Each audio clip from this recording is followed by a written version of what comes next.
Halo semuanya, para penikmat cerita misteri dan horor. Sebelum kita mulai, jangan lupa untuk subscribe, like, dan komen di channel ini. Karena kisah kali ini akan membawa kalian merasakan cinta seorang ibu yang diuji hingga batasnya. Horor sebelum bobo, kali ini diceritakan dari sudut pandang Rara, seorang ibu tunggal yang mencoba membangun hidup baru bersama putrinya, Femi, di sebuah rumah tua warisan keluarga. Namun, kebahagiaan mereka mulai tergantikan oleh bisikan-bisikan aneh, bayangan gelap, dan rahasia kelam yang tersembunyi di balik dinding rumah itu. Sebagai seorang ibu, Rara melakukan segalanya untuk melindungi putrinya dari bahaya yang tak kasat mata. Namun, ketika cinta seorang ibu berhadapan dengan kekuatan jahat yang tak terbayangkan, akankah Rara cukup kuat untuk menyelamatkan Femi? Ataukah kebenaran yang akan terungkap malah menghancurkan mereka berdua? Inilah horor sebelum bobo. Beberapa hari setelah mengajukan gugatan cerai kepada suaminya, Rara Kusuma dikejutkan oleh kemunculan seorang pengacara bernama Pak Darmawan yang menginformasikan bahwa dia mewarisi sebuah rumah dari paman buyutnya, Pak Wiryo, yang baru saja meninggal dunia. Sejujurnya, Rara bahkan baru mengetahui bahwa dia memiliki seorang paman buyut kaya raya. Karena selama ini tidak pernah ada kerabat atau sanak saudara yang peduli padanya sejak kematian orang tuanya 25 tahun yang lalu. Namun, di sisi lain, Rara merasa sangat bersyukur karena kabar menggembirakan datang tepat saat dia sedang mengalami masalah dalam pernikahannya. Rara mengetahui bahwa pernikahannya memang tak dapat dipertahankan, tetapi dia kini, setidaknya, memiliki alasan untuk memperjuangkan hak asuh putrinya yang masih kecil, Femi. Karena baru saja mewarisi kekayaan paman buyutnya. Selama proses perceraian, Rara mendapat hak penuh untuk mengasuh Femi, sementara suaminya, Frank, hanya diberikan waktu bersama Femi selama akhir pekan.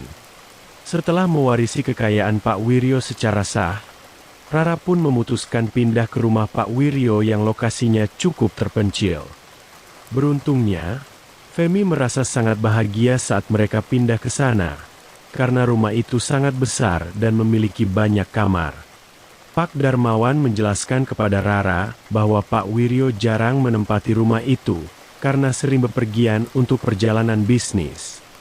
Meskipun rumah tersebut merupakan rumah tua dan catnya sudah memudar, rumah itu cukup terawat karena Pak Wiryo selalu memerintahkan seseorang untuk membersihkannya sebulan sekali. Sebelum pergi, Pak Darmawan berniat mengatakan sesuatu pada Rara, tetapi dia mengurungkan niatnya dan pergi begitu saja.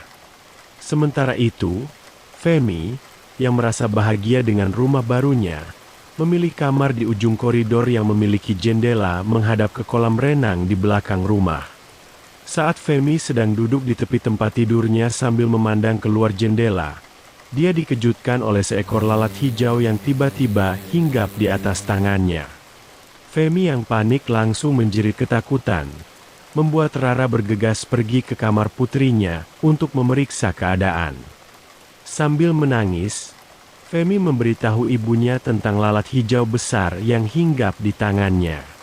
Rara pun segera menenangkan putrinya seraya berkata bahwa lalat hijau itu tidak berbahaya, sehingga Femi tidak perlu merasa takut. Rara kemudian mengusir lalat hijau itu dan menyuruh Femi menutup rapat jendela kamarnya. Suatu malam, Femi yang sedang tidur tiba-tiba terbangun dan mendapati bahwa pintu kamarnya sudah terbuka. Di waktu yang bersamaan, Femi mendengar suara ibunya memanggil namanya, sehingga Femi pun turun dari ranjangnya dan keluar kamar untuk mendatangi ibunya. Anehnya, Femi tak menemukan siapapun di koridor, dan saat dia pergi ke kamar ibunya, dia mendapati Rara sedang tidur lelap. Femi lantas berjalan kembali ke kamarnya, tanpa mengetahui bahwa sesosok makhluk gelap sedang mengintainya dari belakang. Pada hari-hari berikutnya, Femi menjadi lebih sering mendengar suara ibunya memanggil-manggil namanya. Ketika Femi memberitahu Rara mengenai hal itu, Rara berkata bahwa Femi mungkin mendengar gema yang dipantulkan oleh dinding-dinding rumah. Rara menjelaskan bahwa mereka hanya tinggal berdua di rumah besar itu, sehingga wajar jika suara mereka bergema di seluruh penjuru rumah. Namun, seiring berjalannya waktu, Femi tak hanya mendengar suara ibunya, tetapi juga mendengar suara-suara aneh yang seolah-olah berasal dari dalam kepalanya. Suara-suara itu kerap membisikkan sesuatu pada Femi, dan secara tidak langsung membuat Femi sering mengatakan hal-hal aneh. Rara, yang mencemaskan putrinya, lantas mendatangkan seorang psikiater anak rumahnya untuk memeriksa kondisi Femi. Pada momen tersebut, sang psikiater, Bunda Ratna, mencoba membujuk Femi untuk menceritakan tentang bisikan-bisikan yang mengganggunya. Namun, Femi enggan menjelaskan apapun pada Bunda Ratna seraya berkata bahwa bisikan-bisikan itu menyuruhnya untuk tidak mengatakan apapun pada sang psikiater, karena mereka akan membunuhnya. Saat Bunda Ratna bertanya tentang mereka, Femi tiba-tiba menjerit histeris sambil menutup kedua telinganya. Melihat putrinya yang ketakutan, Rara dengan cepat memeluk Femi untuk menenangkannya, seraya meminta Bunda Ratna menyudahi sesi konseling tersebut. Setelah Bunda Ratna meninggalkan rumah itu, Femi tampak mengambil sebuah buku gambar dan krayon, lalu mulai menggambar sesuatu. Dalam perjalanan pulang, Bunda Ratna yang sedang menyetir mobil tiba-tiba dikejutkan oleh seekor lalat hijau yang hinggap di tangannya. Bunda Ratna pun mengusir lalat hijau itu, tetapi di waktu yang bersamaan, kawanan lalat hijau mulai bermunculan dari dashboard mobilnya dan berusaha menyerangnya. Bunda Ratna tampak kesulitan mengendarai mobilnya, karena kawanan lalat hijau itu menghalangi pandangannya. Pada momen tersebut, Bunda Ratna tak menyadari bahwa mobilnya telah keluar dari jalur dan terperosok ke dalam jurang, menyebabkan Bunda Ratna tewas seketika. Keesokan harinya, Rara menyuruh Femi bersiap karena Bunda Ratna akan datang untuk mengadakan sesi konseling. Namun, Femi memberitahu ibunya bahwa Bunda Ratna tidak akan datang karena dia sudah mati. Rara sontak merasa terkejut mendengar perkataan putrinya, dan bertanya dari mana Femi mengetahui hal itu. Femi dengan polos mengatakan bahwa suara-suara itu yang memberitahunya. Bahkan Femi juga mengatakan bahwa Bunda Ratna tewas dalam sebuah kecelakaan tak lama setelah sang psikiater meninggalkan rumah mereka. Rara pun bergegas menghubungi kantor Bunda Ratna, dan asistennya mengonfirmasi tentang kematian sang psikiater. Mendengar hal itu, Rara langsung teringat pada perkataan Femi dalam percakapannya dengan Bunda Ratna, saat Femi mengatakan bahwa mereka akan membunuhnya. Namun, Rara berpikir bahwa semua itu mungkin kebetulan semata, apalagi polisi telah menyimpulkan bahwa Bunda Ratna tewas karena kecelakaan dan menutup kasus tersebut. Pada tengah malam, Femi terbangun dari tidurnya karena dikejutkan oleh suara mainannya yang tiba-tiba berbunyi. Femi berusaha meraih mainannya tersebut, tetapi di waktu yang bersamaan, dia melihat sesosok makhluk gelap di balik tirai jendelanya. Femi tak dapat melihat dengan jelas sosok makhluk gelap itu, tetapi Femi seketika mengetahui bahwa makhluk gelap itu bukanlah manusia. Femi pun langsung kembali ke tempat tidurnya, meringkuk ketakutan di bawah selimutnya. Pada momen tersebut, Femi dapat merasakan bahwa sosok makhluk gelap itu berjalan perlahan-lahan menuju tempat tidurnya. Femi tampak gemetar ketakutan, memegang erat selimutnya saat makhluk gelap itu semakin dekat dan bersiap untuk menerjangnya. Femi sontak menjerit sekencang-kencangnya, membuat Rara terbangun dan bergegas pergi ke kamar putrinya. Rara lantas menyalakan lampu seraya berusaha menenangkan putrinya yang masih tampak gemetar ketakutan.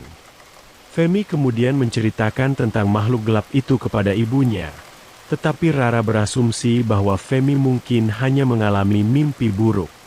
Keesokan harinya, Rara memberikan sebuah walkie-talkie kepada Femi seraya mengatakan bahwa Femi dapat menghubunginya melalui walkie-talkie kapan saja jika dia membutuhkan pertolongan. Femi tampak girang mendapatkan benda itu dan sering bermain-main dengan walkie-talkie tersebut, karena dia bisa mengobrol dengan ibunya kapanpun dan dimanapun. Tinggal di sebuah wilayah terpencil membuat Rara harus membeli barang-barang kebutuhan hidup mereka dalam jumlah banyak untuk persediaan selama beberapa waktu. Saat Rara hendak keluar dari supermarket, seorang wanita tua bernama Marta, yang mengetahui bahwa Rara tinggal di rumah Pak Wiryo, memperingatkan Rara untuk segera pindah seraya, mengatakan bahwa rumah itu dikutuk. Marta bahkan menggenggam lengan Rara dengan sangat erat, seolah-olah menekankan kepada Rara bahwa dia tidak sedang mengada-ngada. Di waktu yang bersamaan, seorang wanita muda bernama Santi mencoba membantu Rara seraya berkata pada Marta untuk membiarkan Rara pergi. Santi kemudian meminta maaf pada Rara karena ibunya, Marta, telah mengganggunya. Namun, Santi tak menafikan perkataan Marta tentang rumah Pak Wiryo yang dikutuk dan menyarankan Rara untuk segera meninggalkan rumah itu demi keselamatan keluarganya. Rara telah diinformasikan oleh Pak Darmawan bahwa rumah Pak Wiryo dulunya merupakan tempat untuk mengadili dan mengeksekusi para wanita yang dituduh sebagai penyihir. Meski demikian, tidak ada kejadian-kejadian aneh yang terjadi di rumah itu selama ia tinggal di sana, sehingga Rara memilih untuk mengabaikan peringatan tersebut. Beberapa hari kemudian, Rara diinformasikan bahwa Marta meninggal dunia karena serangan jantung. Tak lama berselang, Santi ditemukan tewas gantung diri di kamarnya, dan polisi menyimpulkan bahwa Santi mengalami depresi setelah kematian ibunya. Rara berpikir bahwa waktu kematian mereka yang berdekatan mungkin hanya sebuah kebetulan, walau pada kenyataannya ada keterlibatan kekuatan jahat yang tidak manusiawi di balik kematian mereka yang tragis. Kekuatan jahat yang sama juga membunuh Bunda Ratna dalam upayanya membantu Putri Rara yang mendengar suara-suara aneh di rumah itu. Suatu hari, Rara yang sedang memasak di dapur tiba-tiba dikejutkan oleh teriakan Femi yang tercebur ke kolam renang. Rara pun bergegas terjun ke air untuk menyelamatkan putrinya yang nyaris tenggelam. Untungnya, Femi berhasil diselamatkan dan tidak mengalami cedera apapun, walaupun ia masih tampak sangat syok. Femi kemudian menjelaskan kepada ibunya bahwa ia hendak mengambil bolanya yang tercebur ke kolam renang. Femi menambahkan bahwa ia juga sudah mencoba menghubungi Rara melalui walkie-talkie, tetapi Rara malah menyuruhnya mengambil bola itu sendiri. Setelah mendengar itu, Rara pun bingung dan berkata kepada Femi bahwa ia sama sekali tidak mendapat panggilan melalui walkie-talkie, sehingga mustahil jika ia menyuruh Femi mengambil bola yang tercebur ke kolam renang. Namun, Femi bersikeras mengatakan bahwa ia mendengar suara ibunya dari walkie-talkie dan berpikir bahwa memang Rara yang berbicara padanya. Mengetahui bahwa putrinya masih syok karena hampir tenggelam, Rara pun memutuskan untuk membiarkan Femi beristirahat di kamarnya sementara ia melanjutkan memasak untuk makan malam. Seusai makan malam, Femi tampak asyik menggambar sesuatu di buku gambarnya, sementara Rara memilih untuk membaca buku.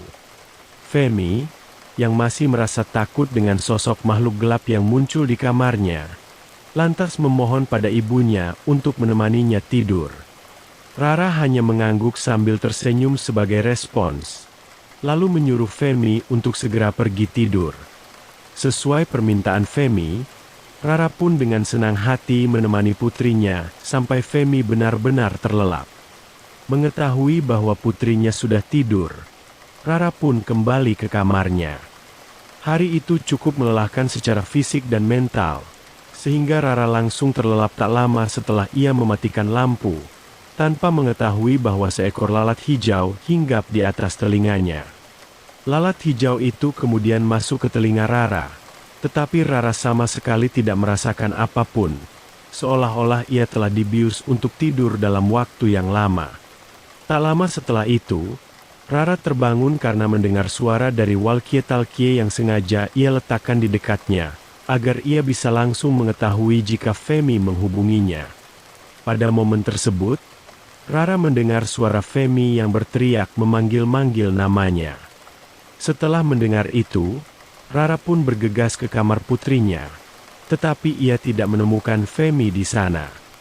Rara dengan panik langsung memeriksa ruangan-ruangan lain di rumah itu untuk mencari putrinya. Saat Rara tak sengaja menoleh ke arah jendela yang menghadap ke kolam renang, wajahnya seketika pucat saat melihat sesuatu mengambang di kolam renang.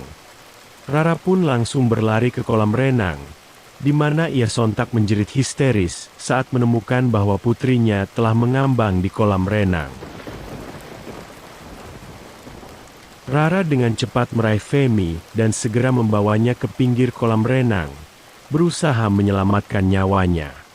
Namun, semua upayanya sia-sia karena Femi, putri satu-satunya, telah meninggal dunia. Rara hanya bisa menangisi kematian putrinya sambil memeluk jasad Femi yang dingin dan tak lagi bernyawa.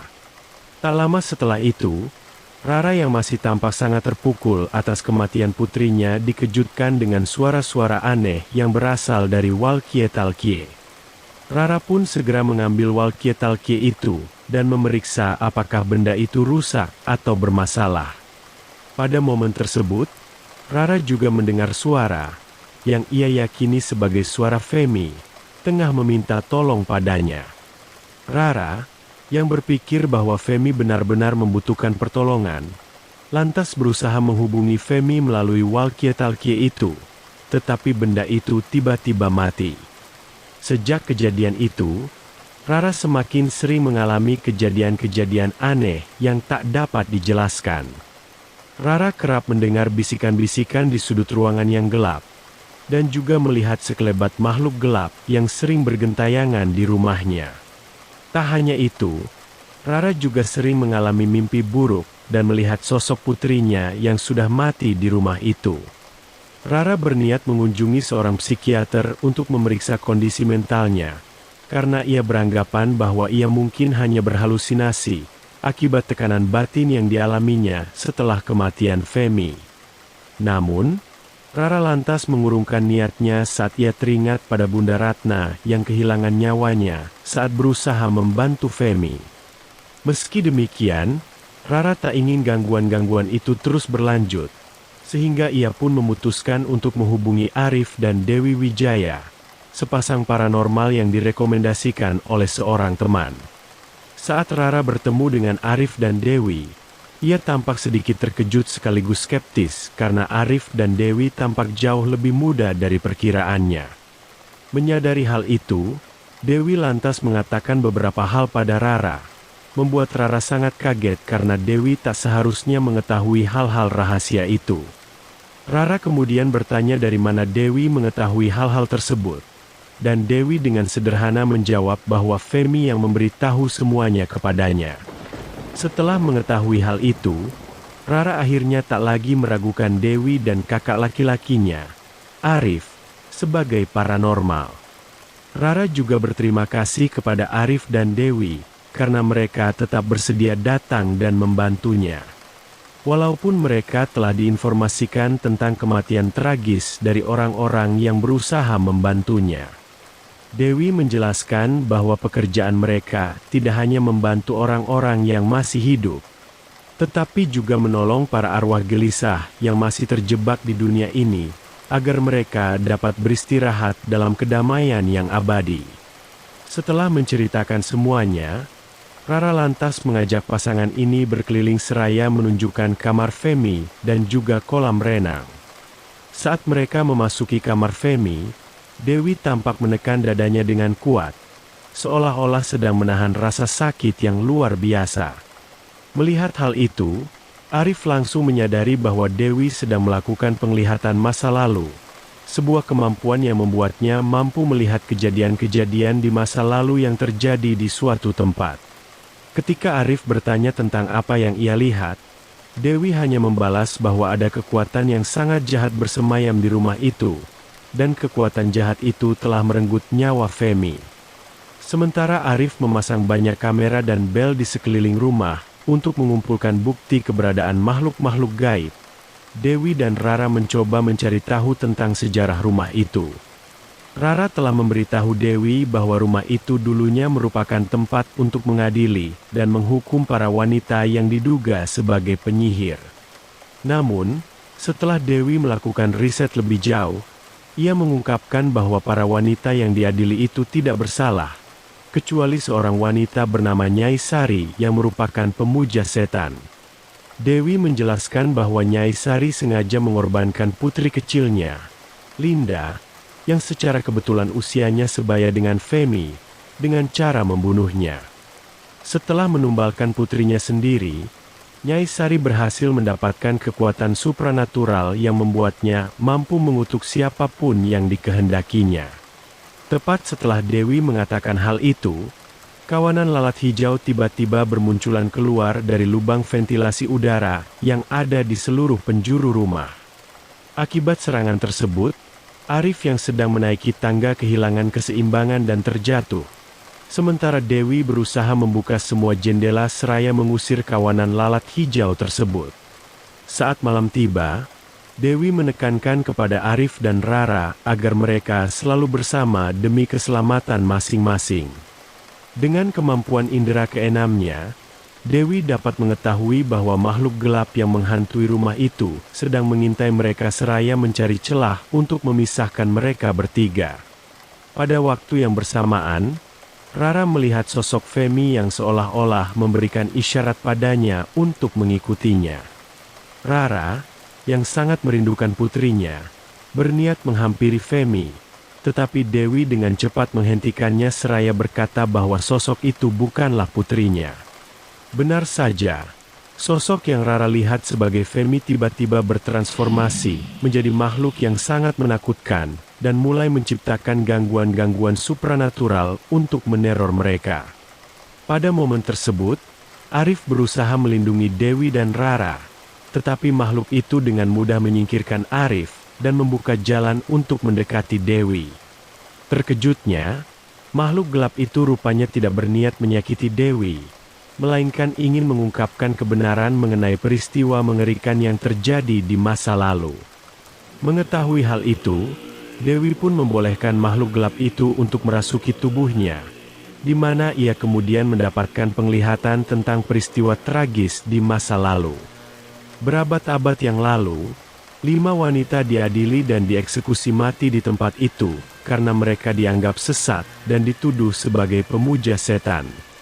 Pada kenyataannya, hanya Nyai Sari yang merupakan pemuja setan, sedangkan keempat wanita lainnya tidak bersalah. Meskipun keempat wanita itu tidak menyimpan dendam, kutukan Nyai Sari membuat arwah mereka terjebak di tempat itu hingga saat ini. Tak hanya itu, kutukan Nyai Sari juga membuat mereka menjadi arwah pendendam dan bertransformasi menjadi makhluk gelap yang menakutkan. Dewi juga mengetahui bahwa di saat-saat terakhir hidupnya, Nyai Sari mengutuk orang-orang yang mengadilinya dan mengeksekusinya, sekaligus mengutuk tempat itu.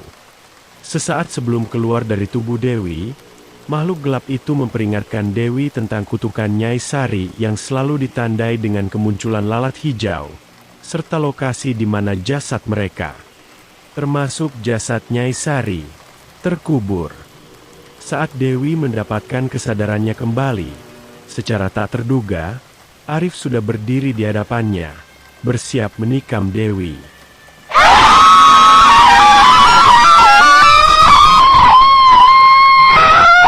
Arif rupanya telah terkena kutukan Nyai Sari yang membuatnya kehilangan kesadaran, sehingga Nyai Sari dapat mengendalikan tubuhnya.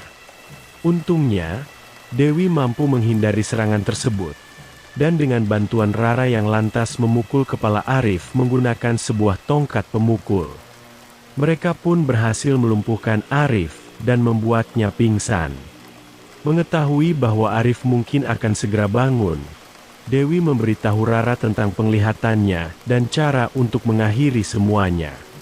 Rara, yang telah bertekad mengakhiri teror di rumah itu, langsung setuju untuk membantu Dewi menemukan pintu yang mengarah ke ruang bawah tanah rahasia, lokasi di mana jasad para wanita itu dikubur. Setelah berhasil membuka pintu tersebut, Dewi menginstruksikan Rara untuk menyiapkan bensin sebanyak mungkin, sementara dia akan masuk lebih dulu ke ruang bawah tanah rahasia itu. Dengan hanya mengandalkan penerangan dari cahaya senternya, Dewi memberanikan diri memasuki ruang bawah tanah yang pengap dan sangat berdebu. Alih-alih bangunan, ruang bawah tanah itu lebih mirip gua karena dinding-dindingnya terbuat dari batu. Di tempat itu, Dewi menemukan beberapa mesin dan peralatan kuno yang biasanya digunakan untuk menyiksa para tahanan sebelum mengeksekusi mereka. Dewi berusaha menghalau kemampuan retrokognisinya yang aktif secara otomatis tepat setelah ia menjejakkan langkah pertamanya di tempat itu. Namun, upayanya sia-sia karena penderitaan yang dialami oleh para wanita terlalu pedih, hingga mustahil dibayangkan oleh orang lain. Mereka tak hanya dituduh tanpa bukti yang jelas, tetapi juga disiksa dengan sangat keji. Saat Dewi berusaha menghalau kilasan-kilasan retrokognisi yang berkelebat di benaknya, arwah Femi tiba-tiba muncul dan membimbingnya ke sebuah kandang besi yang di dalamnya terdapat kerangka-kerangka manusia. Femi juga menunjuk ke arah kandang besi yang tergantung di langit-langit. Dewi segera mengetahui bahwa kerangka yang ada di dalam kandang besi itu adalah jasad Nyai Sari. Dewi pun langsung mencari cara untuk menurunkan kandang besi tersebut. Tetapi pada waktu yang bersamaan, Arif tiba-tiba muncul dan menyerangnya. Dewi berusaha melakukan perlawanan seraya mencoba menyadarkan Arif dengan terus memanggil namanya. Namun, kutukan Nyai Sari jauh lebih kuat dari yang Dewi perkirakan, karena Arif terus menyerangnya secara membabi buta. Saat Dewi mulai kewalahan, tiba-tiba Rara muncul membawa sebuah jeriken dan obor, berusaha menyerang Arif dengan kobaran api. Sementara Rara mengalihkan perhatian Arif dengan obornya, Dewi memanfaatkan kesempatan itu untuk mengambil jeriken dan menyiramkan bensin pada kerangka-kerangka manusia yang ada di tempat tersebut. Arif, yang menyadari upaya mereka, memanggil kawanan lalat hijau ke ruang bawah tanah itu untuk menghentikan mereka. Arif tampak menyeringai puas saat kawanan lalat hijau berhasil memadamkan api, berasumsi bahwa mereka telah gagal. Namun, tak terduga, Dewi ternyata berhasil merebut pemantik api milik Arif saat mereka bertarung. Dewi segera menyalakan api dan melemparkannya ke kerangka Nyai Sari yang sudah disiram bensin. Melihat hal itu, Arif seketika panik dan mencoba menghentikan Dewi. Tetapi ia terlambat karena kobaran api telah menjalar dengan cepat. Setelah kutukan Nyai Sari berhasil dipatahkan, Arif akhirnya mendapatkan kesadarannya kembali. Tetapi ia sama sekali tidak mengingat apapun selama kutukan itu mengendalikan tubuhnya. Sementara itu, Rara dengan cepat menyalakan kembali obornya dan membakar kerangka-kerangka yang ada di dalam kandang besi, agar arwah para wanita itu bisa beristirahat dalam kedamaian abadi. Segera setelah itu, mereka bergegas keluar dan menutup ruang bawah tanah tersebut, agar kobaran api tidak menjalar keluar.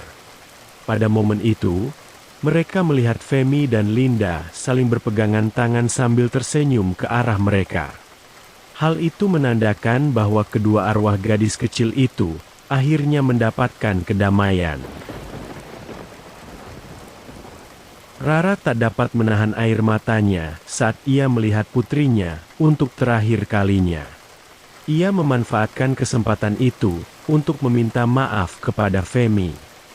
Femi hanya mengangguk sambil tersenyum kepada ibunya sebagai respons, lalu melambaikan tangan untuk berpamitan. Rumah itu pun kembali sunyi senyap. Bisikan-bisikan itu tak lagi terdengar, dan udara terasa menjadi lebih ringan. Dewi dan Arif memutuskan untuk menginap, karena mereka terlalu lelah untuk berkendara pulang ke rumah yang jaraknya cukup jauh dari sana. Keesokan harinya, Rara yang sedang membereskan kamar Femi tak sengaja menemukan beberapa gambar yang digambar oleh Femi sebelum kematiannya. Saat Rara mengamati gambar-gambar itu dengan lebih seksama, ia akhirnya menyadari bahwa gambar-gambar tersebut merupakan bagian dari gambaran kematian orang-orang yang mencoba membantu mereka. Gambar pertama menunjukkan lokasi di mana Bunda Ratna mengalami kecelakaan. Gambar kedua adalah gambar sebuah kursi goyang, tempat Martha ditemukan meninggal karena serangan jantung. Gambar ketiga merupakan gambar sebuah tali yang digunakan oleh Santi untuk mengakhiri hidupnya. Tak hanya ketiga gambar itu, Rara juga menemukan gambar sebuah pisau yang sama persis seperti yang digunakan oleh Arif untuk menyerang Dewi. Rara pun bertanya-tanya bagaimana Femi bisa menggambar hal-hal dengan sangat detail. Padahal ia tidak pernah memberitahu Femi tentang kematian mereka. Bahkan, Femi sudah meninggal saat Arif dan Dewi datang ke rumah itu. Setelah itu, Dewi yang sedang berada di dapur untuk membuat kopi tampak sedikit heran saat melihat Rara berjalan ke kolam renang. Dewi berpikir bahwa Rara mungkin ingin berenang. Tetapi secara tak terduga, Rara tiba-tiba mengeluarkan sebuah pistol dan menembak kepalanya. Melihat hal itu, Dewi pun langsung memanggil Arif dan bergegas ke kolam renang untuk menyelamatkan Rara. Namun, sayangnya, saat mereka tiba di sana, Rara telah kehilangan nyawanya. Adegan kemudian beralih ke beberapa waktu sebelumnya, di mana Rara yang sedang berada di kamar Femi tiba-tiba teringat pada hari kematian Femi. Malam itu, saat Rara sedang tertidur lelap, seekor lalat hijau masuk ke telinganya dan seketika mengaktifkan kutukan Nyai Sari untuk mengendalikan tubuhnya. Rara, yang kehilangan kesadaran karena tubuhnya dikendalikan oleh kutukan itu, lantas pergi ke kamar Femi dan menggendong putrinya menuju kolam renang. Tanpa pikir panjang, Rara langsung menenggelamkan Femi di kolam renang, mengabaikan Femi yang terus meronta-ronta dan berusaha menyadarkan ibunya. Setelah membunuh putrinya, Rara kembali ke kamarnya, mengganti pakaiannya, lalu tidur. Saat ini, Dewi sebenarnya telah mengetahui kebenaran tersebut ketika dia melakukan penerawangan di kamar Femi. Namun, Dewi memilih untuk merahasiakan hal itu dari Rara atas permintaan Femi, karena Femi tak ingin Rara menyalahkan dirinya sendiri atas kematiannya. Femi rupanya memahami bahwa Rara sedang dikendalikan oleh kekuatan jahat saat membunuhnya, sehingga Femi pun telah memaafkan ibunya. Meski demikian, jauh sebelum semua peristiwa tragis itu terjadi, Femi telah menggambarkan hal-hal tersebut, seolah-olah dia mengetahui masa depan di mana ia akan mati secara tragis. Saat Dewi masuk ke kamar Femi, ia menemukan sebuah gambar mengerikan yang ternyata merupakan gambar terakhir yang digambar Femi sebelum kematiannya. Gambar itu adalah gambar Rara yang menodongkan pistol ke kepalanya sendiri. Rara tampak berurai air mata dalam gambar itu. Namun, satu hal yang membuat Dewi tak dapat menahan air matanya adalah tulisan yang ditulis oleh Femi di bawah gambar itu. Femi menuliskan pesan singkat yang sangat menyentuh untuk ibunya. Pesan itu berbunyi, "It's okay, Mom. I forgive you and always love you."